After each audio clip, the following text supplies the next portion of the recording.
افسانه خانه زرگوشک از افسانه‌های خلق تاجیک.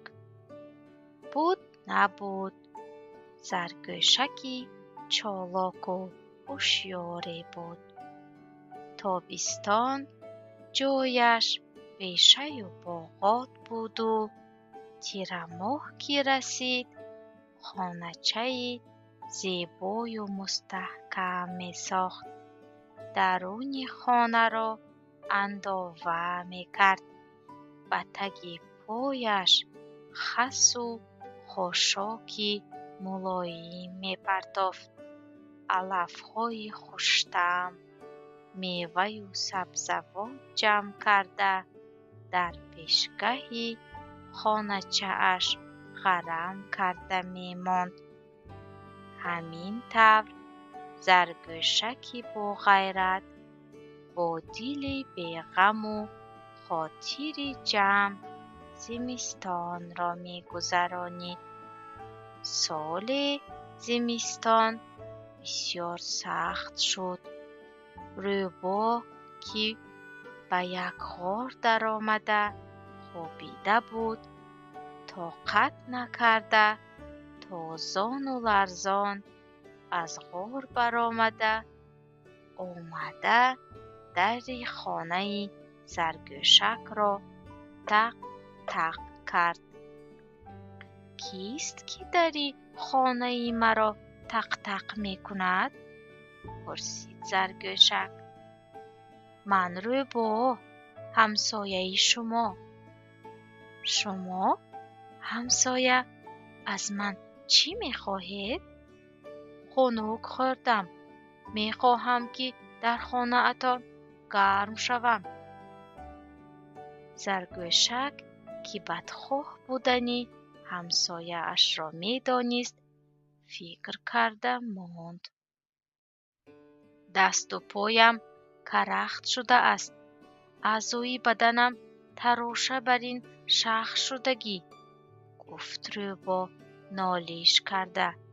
به حال من رحم کنید. دل زرگوشک بر روباه سوخت و در را گشاد. روباه شتابان در آمده زرگوشک را زده بیرون کرده خانه او را صاحب شد و در خانه را از درون محکم کرد.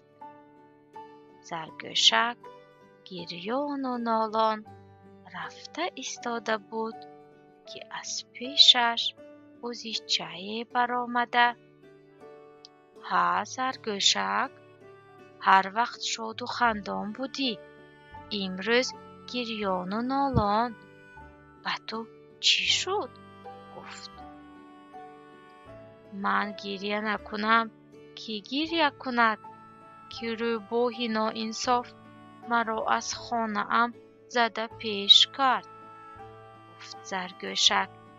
ای نادان، به تو کی گفت که رحم روباهی مکار را بخوری؟ رفتیم خانت را گرفته می دهم. گفت بازیچه. زرگوشک دلیر شده همراهی بازیچه به خانه اش روان شد. بازیچه با شاخهایش در خانه‌چه را تق تق کوفته گفت روباه، خانه زرگوشک را به نغزی خالی کن وگرنه. ها بدبخت، این آوازی تو؟ من کی باز تو را کوفته گشته بودم؟ گفت روباه از درون خانه آوازش را حفظ کرده با تمام قوتش خود را چنان به در زد که بازیچه ترسیده راهی گریز را پیش گرفت. زرگوشک از پسی او تاخت. همین خیل بازیچه و زرگوشک گریخته رفته ایستاده بودند که از پیششان یک خروسی گردن دراز برآمده پرسید ой бузича و زرگوشک، و کجا گریخته رفته ایستاده اید؟ زرگوشک نفسش را گرفته واقعه را گفته داد. ای زرگوشک، غم مخور، اجلی روباه منم. از قفای من بیایید. وی حیله‌گری ابله را من در پیش نظرتان باب کرده پیش میکنم، گفت خروس. خروس پیشا پیش، بزیچه و زرگوشک از عقیب او رفتند. خروسک در رو با نولش کفته قنات زنان و بالای بامی خانه برآمد. با تمام آوازش فریاد کنان گفت: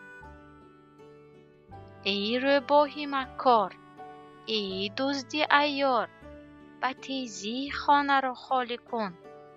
روباه از درون گفت: ایستا، خودی تو کیستی که به من تهدید میکنی؟ من جوره زرگوشک، نامم خروس پهلوان، فهمیدی؟ اینقدر دوغ نزن. من مادر و پدر و بابای تو را میشناسم.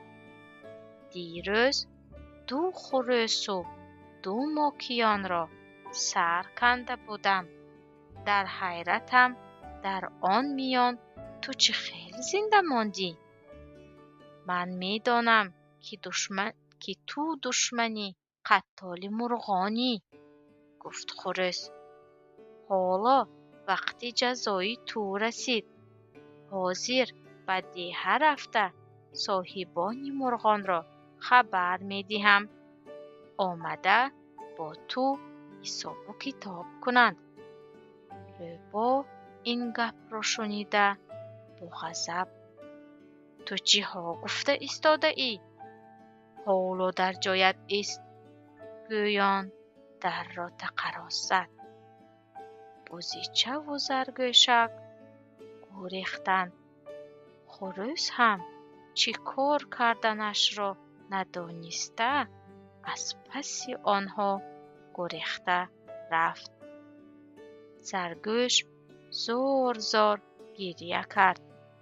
بزیچه و خروسک بسیار ضیق شدند، لیکن نمیدانستند که چی کار کنند. خانه از دست رفت. گفت زرگوشک: علاج دیگر نیست. احوال من اکنون چی می شود؟ همین وقت شمال خنک از کجا پیدا شد و سر و روی آنها را لیسیده گفت: السلام علیکم. حجره ها، برای چی شما غمگینید؟ شما را کی رنجاند؟ بزیچه و خروسک زرگوشک را نشان داده گفتند: روباه مکار خانه این بیچاره را کشیده گرفت. ما او را پیش کرده نشدیم، زورمان نرسید. شمال مثل شیر غوریده و گرد و اطراف دور زده گفت: به گپ من گوش کنید. شمایان رفته پیش خانه زرگوشک استید. من رفته برادرم شمال گرم را میفرستانم. همین که آمد شما گرم شده رقص و بازی کردن گیرید. شمال یک چرخ زد و چنگ و خاشاک را به آسمان برداشته از نظر غایب شد. دیری نگذشته و نزد آنها شمالی گرم پیدا شده آمد. زرگوشک و بزیچه و خروسک را به کنارش گرفت. زرگوشک تفسیده از خرسندی و رقص درآمد. خروس و بزیچه به سرودخوانی در آمدند.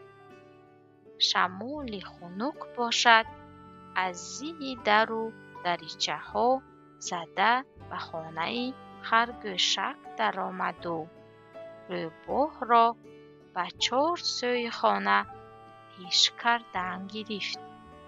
روباه خنک خورده لرزید. همین وقت به گوشش سرود رسید. از سوراخ در نگاه کرد که بیرون هوا گرم، زرگوشک رقصان است و بزیچه و خروسک شادی کنان سرودخوانی کرده ایستاده اند. شمال خنک تا رفت زور شده و روباه هجوم میکرد. طاقت روباه طاق شد. وی سراسیمه‌وار در را گشاده خود را از این سرمای طاقت شکن و گرمی که در بیرون حکم فرما بود زد. اما شمال خنک هم برابر وی بیرون برآمد. زرگوشک و بزیچه و خروسک فرصت را غنیمت دانسته تازان به خانه در آمده در را محکم کردند. شمال گرم هم همراه آنها به درون در آمده خانه را گرم کرد. روباه باشد از شمال خنک هیچ خلاص شده نمی توانست. به تگی در خانه زرگوشک آمد. گریه و زاری کرد. اما زرگوشک تو فریبگر، جزایت را کش. گویان روباه را دیگر به خانه اش راه نداد. افسانه به آخر رسید.